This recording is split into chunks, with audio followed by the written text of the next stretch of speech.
Ayé ọpẹ́ tún yọ lónìí. Oṣù kẹwàá. Thanksgiving mode. Ẹ ṣé o Jésù.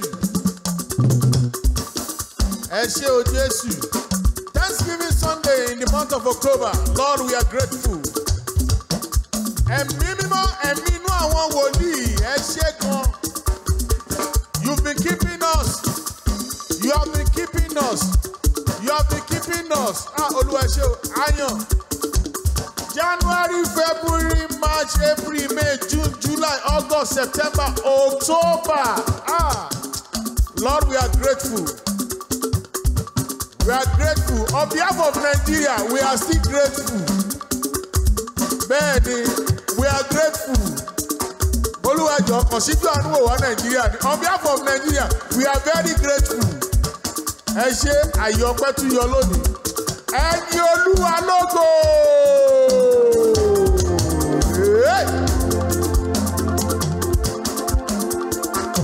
Ẹ̀mí mọ́ ẹ ṣé.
The only God that sits on the throne that can never be dethroned.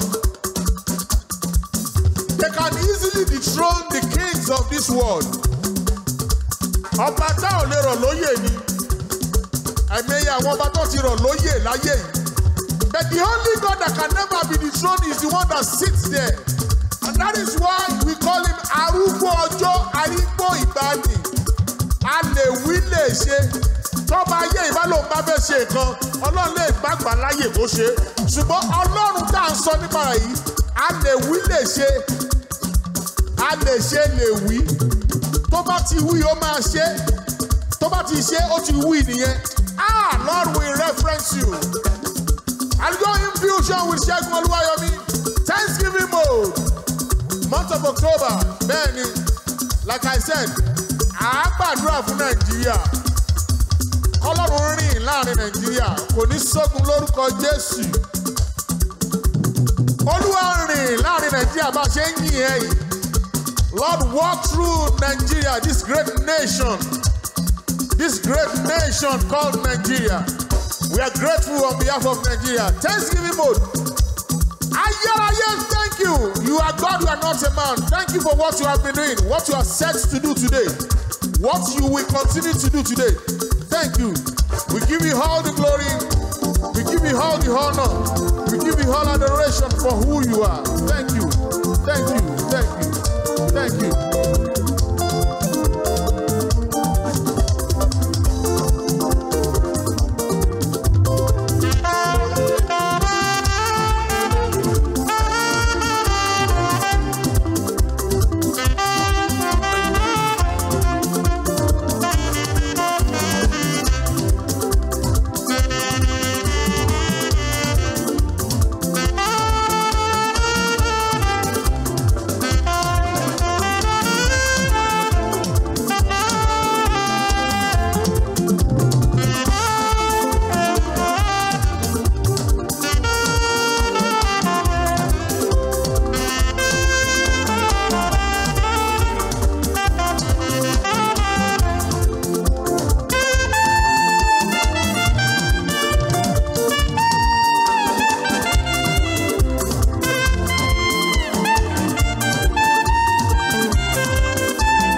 ọ̀pọ̀lọpọ̀ èèyàn rò pé kí làwọn fẹ́ yin Ọlọ́run fún. Ayọ̀ mo rántí ìgbà tá a dàgbà ní kékeré a máa ń kọrin kan ní chọ́ọ̀chì kan nílọrin Yahweh ni Evangelical Church of Yahweh. Orin yẹn ní kò sẹ́ni tọ́lọ́run gbàgbé láyé àfẹ́ni tó ní tòun ò tó. Àfẹ́ni tí kò lè ronú jinlẹ̀ lání Jésù ò ṣeun. Oore Ọlọ́run kò lákàwé o máa para rẹ̀. Ẹ wálé. Kò sẹ́ni tọ́lọ́run gbàgbé láyé àfẹ́ni tó bá ní tòun ò tó. Àfẹ́ni tí ò lè ronú jinlẹ̀. Oore Olúwa, oore Ọlọ́run alààyè kò lákàwé. Ipòkípò tó bá wà máa dúpẹ́. This is Thanksgiving Sunday in the month of October, first Sunday. Alálejò lónìí. Àánú lèmi àti ẹ rí gbà. Bẹ́ẹ̀ ni àánú la rí gbà. Apá rèé, tòsì rèé, tọ̀tún rèé ẹsẹ̀ rèé ó ń ṣiṣẹ́ àti ń ṣiṣẹ́ ojú ń ṣiṣẹ́ gbogbo wa táwa ń bí we have every reason to thank God gbẹ̀ngà àbí kí ni mo sọ orí Manuel bó ṣe ń dán lórí ìlú àánú la rí gbà o bẹ́ẹ̀ ni so for those of you watching us at home you are thinking that God has not done this for you God has not blessed you God has not given you this máyà láìmọ́re o máyà láìmọ́re o èmi yóò jó èmi yóò yọ̀ ìmọ̀ ọ̀tá ti dòfo èmi yóò jó èmi yóò yọ̀ ìmọ̀ ọ̀tá ti dòfo èmi yóò jó èmi yóò yọ̀ ìmọ̀ ọ̀tá ti dòfo èmi yóò jó èmi yóò yọ̀ ìmọ̀ ọ̀tá ti dòfo. Ẹ wálé lórí rẹ lórí mi ìmọ̀ta ti dòfo. Once again ẹ káalẹ́ ẹ káàárọ̀ ẹ káàsán gbogbo bí tẹ́ ti ń wò wá àánú la rí gbà. As you are watching us on Orisun, you can follow me on all my social media platforms. Segun Oluwayomi on Facebook. Mo wà ń bẹ̀ bye. Lórí Instagram at Segun_Oluwayomi, I'm there right now. Go follow me. On TikTok at Segun Oluwayomi, I am there right now. Lórí YouTube, Segun Oluwayomi TV, lọ subscribe. Jájọ́ ní Ọlọ́run lónìí. Bẹ́ẹ̀ni, oṣù méjì ló kù tọ́dún ìyá fi parí. Àbí? Thanksgiving Sunday in the month of October. God, you are faithful. God, you are faithful. We are grateful. Olúwa ẹ ṣé o. A tó gbé àlejò wa wọlé já lọ díẹ̀ sí i. Kò sógun ha! Ó ti kú. Kò sógun yẹ níbo ló lọ. Kò sógun káwọ́ mọ́rí jẹsẹ̀ mọ́lẹ̀. Ẹ má ṣe o bàbá. Kò má sógun ha! Ó ti kú. Kò sógun yẹ níbo ló lọ. Kò sógun káwọ́ mọ́rí jẹsẹ̀ mọ́lẹ̀. Ẹ má ṣe o bàbá.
Every Thanksgiving Sunday la máa ń lálejò. Ẹni tó bọ̀ lónìí, olórin akọrin àgbáyé ni, ọmọ Ọlọ́run ni, ìbẹ̀rù Ọlọ́run ń gbénu wọn dáadáa. Mínísítà Gbẹ̀ngà Sylvia, ẹ ò ní sọnù, ẹ̀rọ máa jó bọ̀. Àánú ni o, àánú ni o, àánú máa ló ń sọ̀rọ̀. Bàbá agbára mi máa lọ. Bóyá ó bá tó. Àánú máa ló sọ̀rọ̀.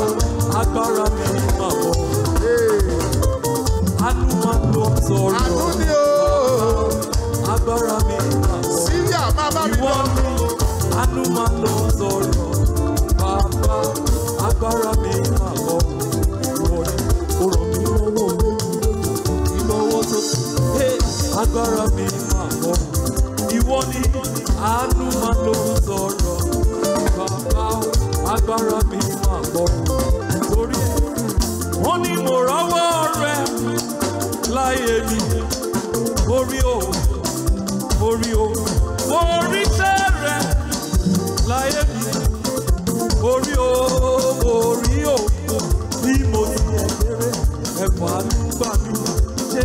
ẹ ṣé olóore bí mo ti ẹ̀kéré ẹ̀fọ́ àdúgbà mi ẹ ṣé olóore mo rọwọ́ rẹ̀ láyé mi mo rí iṣẹ́ rẹ̀ láyé mi Jésù mo rí o bí mo ti ẹ̀kéré ẹ̀fọ́ àdúgbà mi ẹ ṣé olóore bí mo ti ẹ̀kéré ẹ̀fọ́ àdúgbà mi ẹ ṣé torí owó wájú mi owó ẹ̀yìn owó ọ̀tún mo tún wò mo rọwọ́ rẹ̀ ẹ ṣé bàbá mo wo wájú mi mo wo ẹ̀yìn mi mo wo ọ̀tún mi mo tún wò sí mi mo rọwọ́ rẹ̀ ẹ ṣé àní mo rọwọ́ rẹ̀ Jésù láyé mi mo rí o mo rọwọ́ rẹ̀ láyé mi mo rí o bí mo ti ẹ̀kọ́ àdúgbà mi ẹ ṣé olóore bí mo ti ẹ̀kéré ẹ̀kọ́ àdúgbà mi Jésù ẹ ṣé olóore ó ní a ò rí rí a ò gbọ́ rí Jésù irú yín ò sí o àkàwé ìṣọ̀mọ́ torí pé ẹ̀ka bí o bí o bí o bí o bí o yíká yóò láwùjọ ẹ pariwo wípé òkè ńláńlá òkè wẹ́wẹ́ ìjì líle Ọlọ́run ẹ tóbi Jésù ẹ tóbi.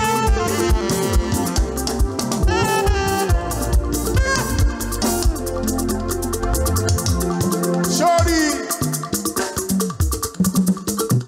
bá a ṣe jọ ń yan Ọlọ́run alààyè níbí àánú ni a rí gbà. Olórin yẹn ní ọ̀pọ̀ ló fẹ́ tọ́jọ́ òní tó jẹ́ wípé àìsàn táyé sọ pé kó tó kàn ló mú wọn lọ. Ó mú wa wà láyé. Ẹ wálé. Má borí Ọlọ́run mára. First Sunday lọ́wọ́ yìí ní October. Ìwọ kan lọ ilé ìwòsàn kó lọ wọ àwọn tó wà lórí ìdùbúlẹ̀ àìsàn.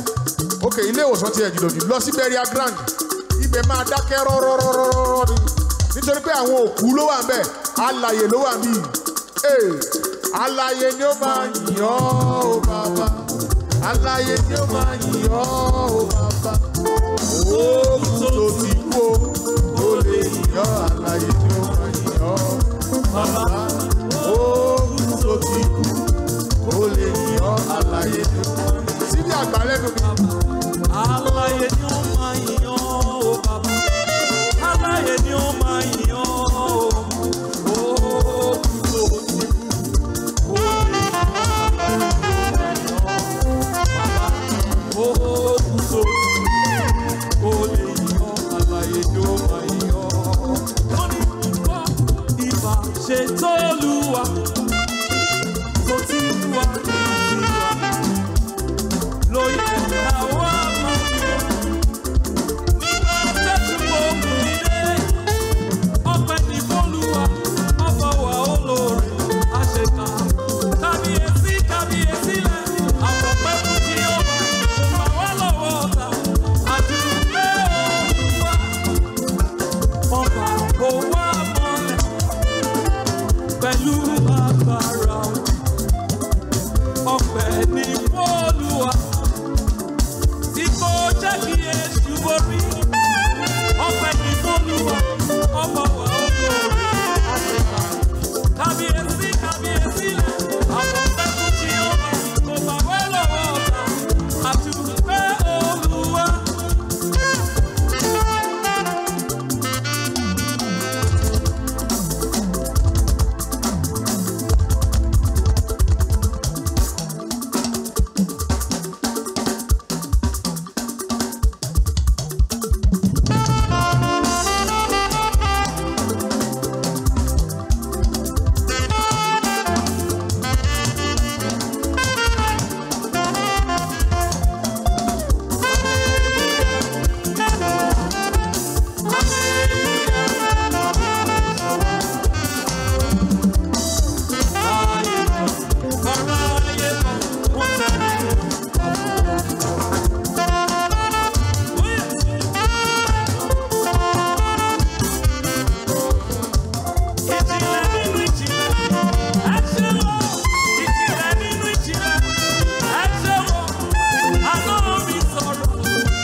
Alààyè ni ó yìn ọmọ tí.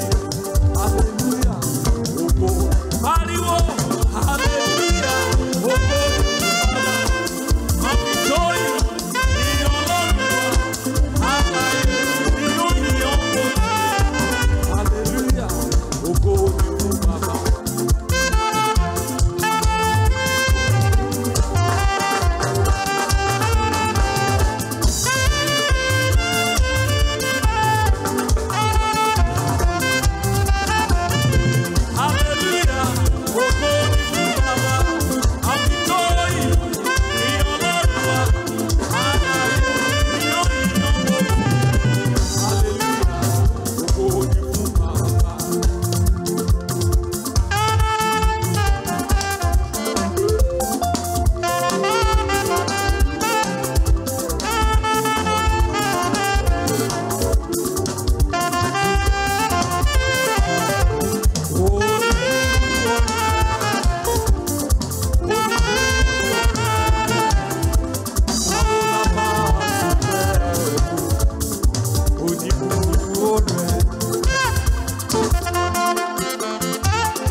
Dr. AlujoHymn, thank you for believing in this vision. AlujoHymn vision with Segun Oluwayomi. I say, Doctor, the Lord bless you. The Lord make his face shine on you in the name of the Lord Jesus Christ. Doctor, a ò ní gbé yín gbìn, ẹ ò ní gbé ọmọ gbìn, ẹ ò ní gbé aya gbìn, a ò ní wá yín tí lórúkọ Jésù. Iléeṣẹ́ yín ò ní jóná, iléeṣẹ́ rédíò ò ní jóná lórúkọ Jésù. Gbogbo ẹ̀yin tí ẹ ń gbọ́ wa lórí àwọn rédíò wa, àánú àti orí ọ̀fẹ́ lájọ rí gbà o. 4th Sunday ní o nínú October. Márùn-ún tí Ọlọ́run ò tí ì ṣe gẹ́gẹ́ bí mo ṣe máa ń sọ, ìwọ máa jókòó máa yọ̀. Ọlọ́run sì máa ṣe. Ohun tí ò tó, ó ń bọ̀ wá ṣẹ́kù. Ohun tí ò tó ń bọ̀ wá ṣẹ́kù. Ẹ̀yin Olúwa lógo. Doctor, atúndàlejò lónìí. Every Thanksgiving Sunday là ń gbàlejò wá. Abẹ́kájó kájọ ní ọba àwọn ọba. Mr. Gbenga CBR, Mr. Gbenga Olúkọ̀yà lájọ́yà lónìí. Ẹ káàbọ̀ sáàrin wa. Bó ṣe ń jọyìn tó ń gbá mi lórí rédíò pé ọmọ méjèèjì sókè kó pariwo Jésù ó ṣé o. Ní gbogbo ọ̀nà ẹ ṣé. Ní gbogbo ọ̀nà ẹ ṣé o. Ó yá. Ní gbogbo ọ̀nà ẹ ṣé. Ní gbogbo ọ̀nà ẹ ṣé. Ní gbogbo ọ̀nà ẹ ṣé. Ní gbogbo ọ̀nà ẹ ṣé o bàbá. Ní gbogbo ọ̀nà ẹ ṣé. Ní gbogbo ọ̀nà ẹ ṣé. Ọmọ ẹni tó bá jẹ náà tẹ̀lé kí Jésù tẹ̀lé. Àgbàlagbà tó láti kò lẹ̀kún aṣọ rẹ̀ ayé. Èmi ó máa yọ̀ nínú Olúwa ṣeun tó kò lè ṣiṣẹ́. Ọba tó ń ṣoore fẹ́ni tí ó mọ̀. mo wá yìn ọ́. Bàbá ọba tó ń ṣoore nígbà gbogbo ṣùgbọ́n fún ọ.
Ọlọ́run bàbá lọ́lá ó yá kọ́ ọ̀gá sílẹ̀ ẹ̀kọ́. Ó ní ọ̀rọ̀ rẹ̀ wípé wọ́n á ṣe mí, ṣùgbọ́n wọn ò lè bí mi bẹ́ ṣe. Ọ̀rọ̀ rẹ̀ wípé wọ́n á gbọ́ tuntun, ṣùgbọ́n wọn ò lè borí mi. Wọ́n kó àwọn jọ lọ́nà.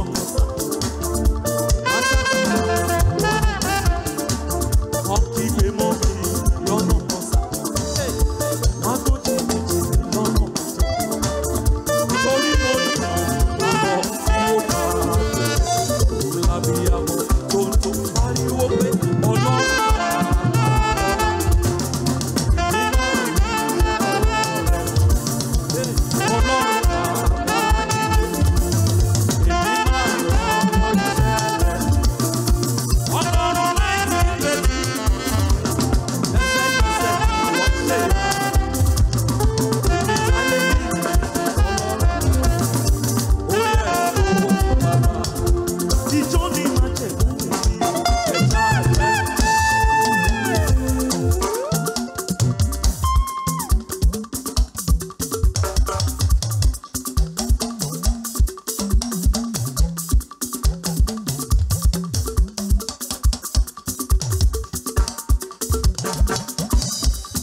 Olúwa ṣeun ńlá, torí ẹ̀ la ṣe yọ̀. Ó ní ẹni Olúwa ṣe lóore o, ó nawọ́ sókè, ó ṣe mí o, ó ṣe mí o.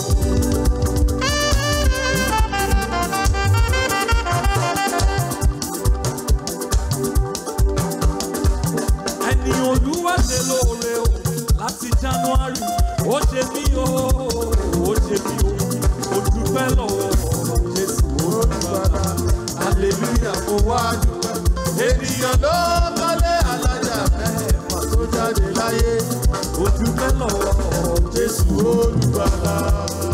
Ó ní Olúwa mọ̀ ṣe wò, Olúwa mọ̀ ṣe wò.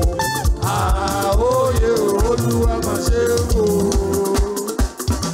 Ó jẹ́ máa jó lórí rédíò, lórí Orísun máa jó. Àánú ló ṣe o, kì í ṣàwa. Àánú ló ṣe kì í ṣàwa. Oṣù kẹwàá láwà yìí. Olúwa mà ṣe wò, Olúwa mà ṣe wò. Àóyè Olúwa mà ṣe wò. Ó ní àánú máa ló sọ̀rọ̀. Bàbá agbára mi máa bọ̀. Ìwọ ni àánú máa ló sọ̀rọ̀. Bàbá agbára mi máa kọ́ o.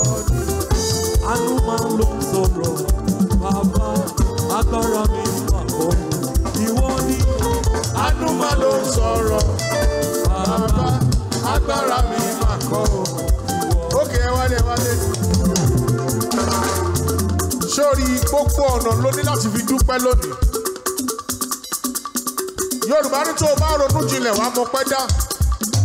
Bó ṣe ń gbọ́ mi lórí rédíò yẹn, wá bá mi lórí Facebook Segun Oluwayomi. Wá bá mi lórí Instagram @Segun_Oluwayomi. Lórí TikTok @Segun Oluwayomi. Another thing tí wàá ṣe fún mi ni pé lọ sórí YouTube báyìí, wá bá mi ń bẹ̀ báyìí. Segun Oluwayomi TV lọ subscribe. Kí ló ń ṣẹlẹ̀ lórí rédíò? Grace Túnráyọ̀, oníṣègùn láwà níbí. Oníṣègùn láwà níbí. Jésù bàbá nìdárò. Ọ̀rọ̀ rẹ̀ wá kọ́.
Bàbá ṣe tẹ́nì kò ṣe ká máa dúpẹ́ lù ú.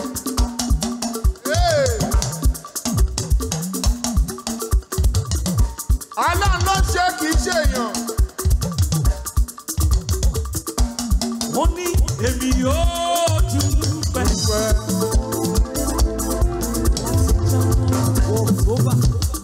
Bẹ́ẹ̀ni.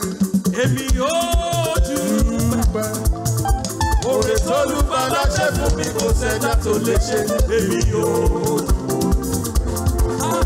Èmi yóò dúpẹ́.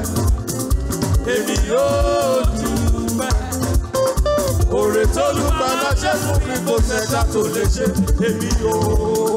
Óyá ẹnu mi yó, ẹnu mi yó, ẹnu mi yó, ẹnu mi yó, ẹnu mi yó, ẹnu mi yó, ẹnu mi yó, ẹnu mi yó, ẹnu mi yó máa kọ́ hallelujah sọ báyìí.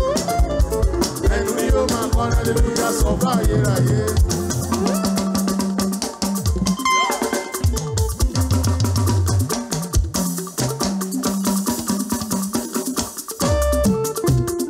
ẹnu mi yóò máa kọ́ hallelujah sọ báyìí ráyé.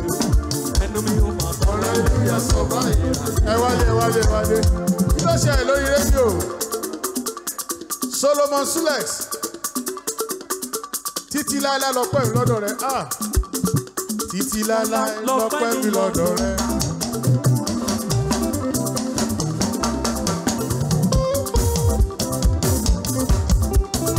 Títí láíláí lọ́pẹ́ mi lọ́dọ̀ rẹ̀. Títí láíláí lọ́pẹ́ mi lọ́dọ̀ rẹ̀. Lọ́pẹ́ mi lọ́dọ̀ rẹ̀. Lọ́pẹ́ mi lọ́dọ̀ rẹ̀. Lọ́pẹ́ mi lọ́dọ̀ rẹ̀. Títí láíláí lọ́pẹ́ mi lọ́dọ̀ rẹ̀. Títí láíláí lọ́pẹ́ mi lọ́dọ̀ rẹ̀. Títí láíláí lọ́pẹ́ mi lọ́dọ̀ rẹ̀. Lọ́pẹ́ mi lọ́dọ̀ rẹ̀. Lọ́pẹ́ mi lọ́dọ̀ rẹ̀. Lọ́pẹ́ mi lọ́dọ̀ rẹ̀. Sórí bó ṣe ń gbọ́ mi lórí rédíò yẹn, títí láíláí ni kò máa fi dúpẹ́. Ìgbà tó bá tẹ́ wà lọ́rùn. You are the most high. Bí ó sì tẹ́ wà lọ́rùn. You are the most high God. Gbogbo ìgbà tá a bá rí jẹ́ You iye o. are the most high. Bá a sì rí jẹ́ o. You are the most high God. Kò ṣáà máa jẹ́ Ọlọ́run lọ. You are the most high. Ní kò ṣáà máa jẹ́ Ọlọ́run You lọ. are the most high God. Ní kò ṣáà máa jẹ́ Ọlọ́run You lọ. are the most high. Kò ṣáà máa jẹ́ Ọlọ́run lọ. You are the most high God. Ẹ wálé.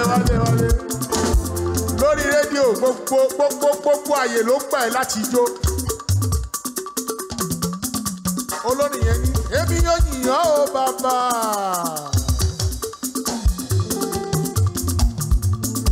èmi yan yìnyín o bàbá. Orí mi tí kò kọ fìlà, ara mi tí kò kọ aṣọ, ẹsẹ̀ mi tí kò kọ bàtà, èmi ò yìnyín o bàbá. Àwọn míì wà tí ara wọn ti kọ aṣọ, àwọn yẹn ní wèrè. Ọlọ́run tí òjò ya wèrè lórí Orísun, lórí rédíò, lórí social media. Raise your hand to the one that sits on the throne. Ọlọ́run tí ò jẹ́ kó sọ ẹni tá ń wọlé. Ayérayé ṣe ò kí ló ṣẹlẹ̀ lórí rédíò? Ẹ má gbàgbé àwọn Orísun o. Gíwá Adéọlá, forúkọ Jésù ti dùn tó.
Adétúnjí Àbáyọ̀mí. Jésù ní balógun ọkọ̀.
Kó tó doṣù tó ń bọ̀ oṣù ọ̀kànlá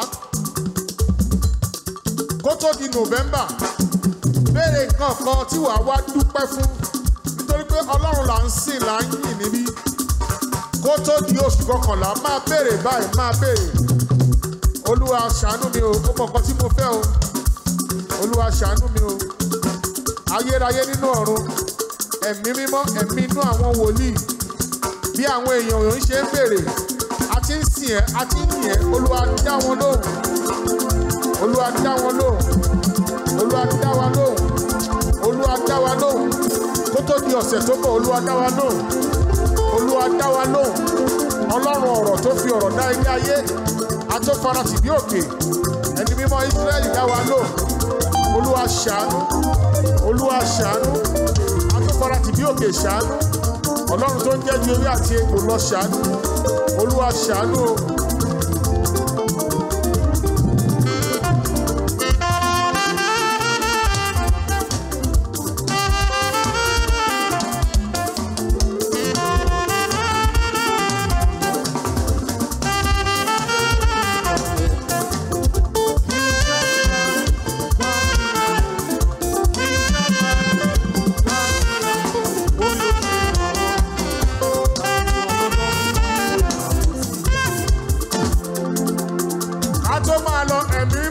Kọrin yẹn fẹ́ nìkan àìgbàgbọ́ pìlà tèmi lólúwa ó ti béèrè Ọlọ́run á ṣe é kó tó di oṣù tó bọ̀ lórúkọ Jésù Ọlọ́run á ṣe é àwa la máa wá ẹ̀yin la máa bá. Thank you for today ayérayé thank you for today we give you all the glory honor adoration Dr. Olutayo Ambrose Shomide thank you Dr. Femi Adedibigbe thank you Oga Sylvia ẹ ṣé o. The Lord will honor you. Your anointing will not be polluted in the name of the Lord Jesus Christ. Ada ọpẹ́ padà. Sọ́dọ̀ ẹni tó lọ́pẹ́. Ada ọpẹ́ padà.